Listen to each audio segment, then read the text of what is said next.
नमस्कार। आज हम बात कर रहे हैं शशि थरूर और समीर सरन की 2020 में आई किताब द न्यू वर्ल्ड डिसऑर्डर और इंडियन इम्पेरेटिव के बारे में। ये किताब मतलब उस उथल-पुथल को समझने की कोशिश करती है जो आजकल दुनिया भर में महसूस हो रही है, और इसमें भारत की क्या भूमिका हो सकती है, इस पर गौर करती है। जी बिल्कुल। ये किताब एक काफी दिलचस्प नजरिया पेश करती है कि कैसे 21वीं सदी में शक्ति का संतुलन बदल रहा है। पुरानी व्यवस्थाएं वो कमजोर पड़ रही हैं, और इसे समझने के लिए थरूर और सरन ने न्यू वर्ल्ड डिसऑर्डर यानी एक नई विश्व अव्यवस्था का एक तरह से खाका खींचा है। आज हम इसी किताब के जो मुख्य विचार हैं उनको थोड़ा टटोलेंगे और देखेंगे कि ये भारत के लिए क्या मायने रखते हैं। हाँ, ये न्यू वर्ल्ड डिसऑर्डर शब्द ही अपने आप में काफी भारी लगता है ना? किताब के मुताबिक आखिर ये है क्या? क्या ये सिर्फ बड़ी ताकतों के बीच की खींचतान है या कुछ और गहरा चल रहा है इसके पीछे? ये काफी अच्छा सवाल है। देखिए, किताब के अनुसार ये सिर्फ बड़ी ताकतों जैसे अमेरिका, चीन, रूस, इनकी आपसी होड़ तक ही सीमित नहीं है। नहीं, बल्कि ये उससे कहीं ज्यादा है। एक बड़ा पहलू है पुराने अंतर्राष्ट्रीय संस्थानों का कमजोर होना। सोचिए, संयुक्त राष्ट्र यानी यूएन या फिर विश्व व्यापार संगठन WTO जैसे संगठन जो कभी वैश्विक सहयोग की धुरी माने जाते थे, आज उतने प्रभावी नहीं दिखते जैसा कि किताब में तर्क दिया गया है। हाँ, उनकी वो विश्वसनीयता पर सवाल उठ रहे हैं। हाँ, बिल्कुल। और किताब शायद इस बात पर भी इशारा करती है कि वो राष्ट्रवाद और संरक्षणवाद जैसी भावनाएं दुनिया भर में बढ़ रही हैं। मतलब देश अपने हितों को पहले रख रहे हैं, भले ही उससे वैश्विक सहयोग को धक्का लगे। ये सब इसी अव्यवस्था का हिस्सा है। हाँ बिल्कुल। थरूर और सरन इसी और इशारा करते हैं। उनका तर्क है कि ये प्रवृत्तियां, जहां हर देश पहले मैं की सोच अपना रहा है, वो उस बहुपक्षीय ढांचे को एक तरह से खोखला कर रही हैं जिस पर द्वितीय विश्व युद्ध के बाद की दुनिया टिकी थी।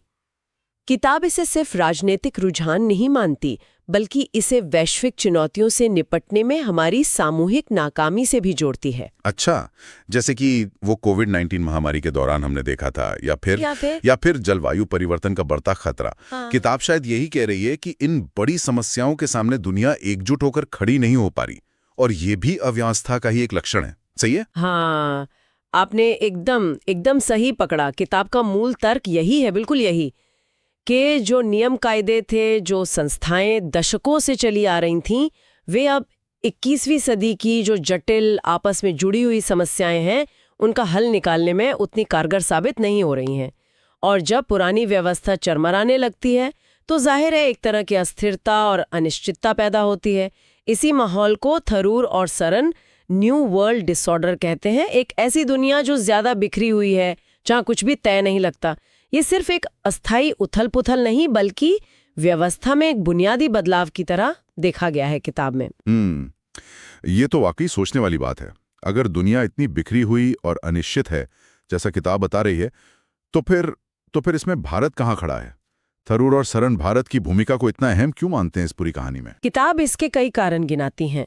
पहला और सबसे स्पष्ट कारण तो है भारत का आकार और उसकी प्रकृति। दुनिया का सबसे बड़ा लोकतंत्र, इतनी सारी विविधताओं को समेटे हुए समाज और एक तेजी से उभरती आर्थिक और सामरिक शक्ति। किताब का तर्क है कि ये विशेषताएं भारत को एक बहुत ही अनोखी स्थिति में रखती हैं। और शायद इसलिए भी कि भारत ग्लोबल साउथ यानी जो विकासशील देश हैं, उनकी एक मजबूत आवाज बन सकता है। उन देशों की जिनकी बातें अक्सर वैश्विक मंचों पर अनसुनी रह जाती हैं। जी हाँ, ये एक महत्वपूर्ण बिंदु है जिसे किताब रेखांकित करती है।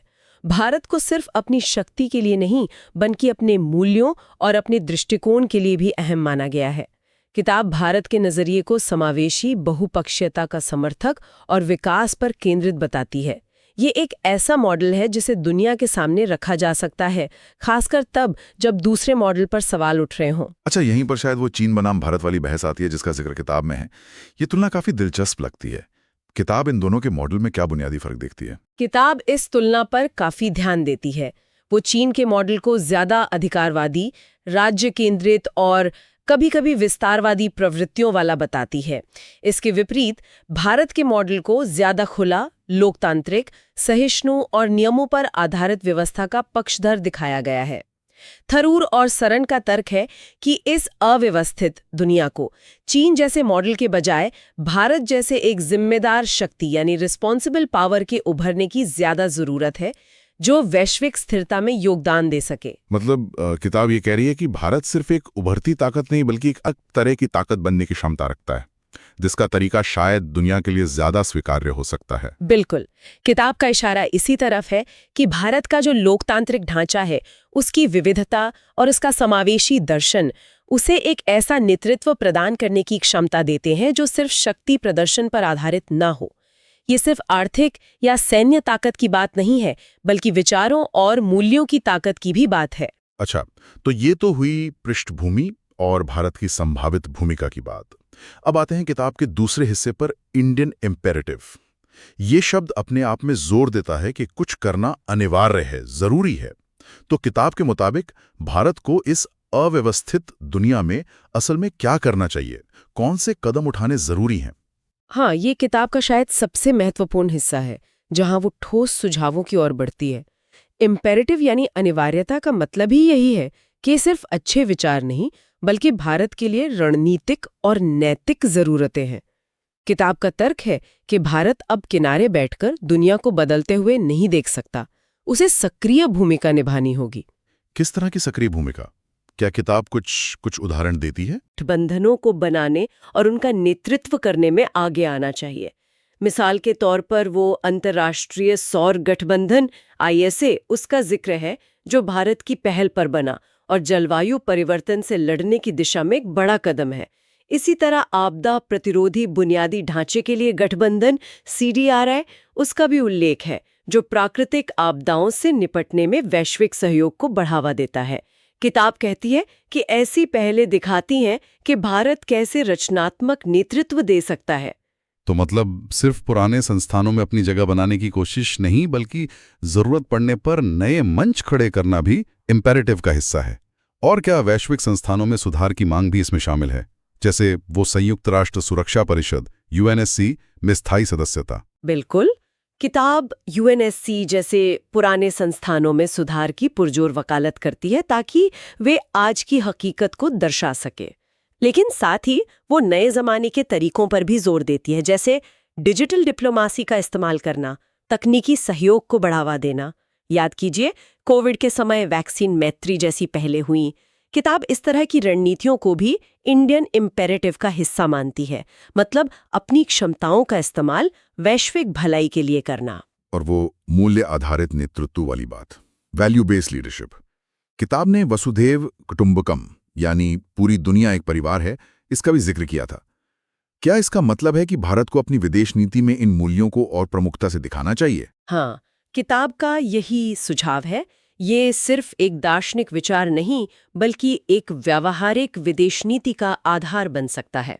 थरूर और सरन का तर्क है कि एक ऐसी दुनिया में जहां विश्वास घट रहा है, जहां देश अपनी सीमाओं में सिमट रहे हैं, भारत का सबका साथ, सबका विकास, सबका विश्वास और वसुधैव कुटुंबकम जैसा नजरिया एक ताज़ा और सकारात्मक विकल्प पेश कर सकता है। ये सिर्फ आदर्शवाद नहीं, बल्कि भारत के सॉफ्ट पावर को इस्तेमाल करने का एक तरीका भी है। मूल विचार ये है कि भारत को अपनी कथनी और करनी में इन मूल्यों को दर्शाना होगा। तो ये जो थरूर और सरन का विश्लेषण है, इसमें क्या उनके अपने नजरियों का भी कोई फर्क दिखता है? आपने शुरू में कहा था कि थरूर वैचारिक हैं और सरन ज्यादा रणनीतिक। क्या यह किताब में झलकता है? हाँ, ये एक दिलचस्प पहलू है जिसे किताब पढ़ने वाले महसूस कर सकते हैं, और कुछ समीक्षकों ने भी इस पर ध्यान दिया है।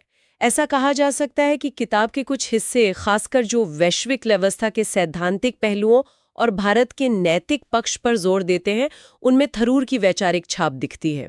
वहीं जब बात ठोस रणनीतिक कदमों, गठबंधनों की बारीकियों या चीन जैसे मुद्दों से निपटने के व्यावहारिक पहलुओं की आती है, तो वहाँ समीर सरन का रणनीतिक और वास्तविक नजरिया ज्यादा उभर कर आता है।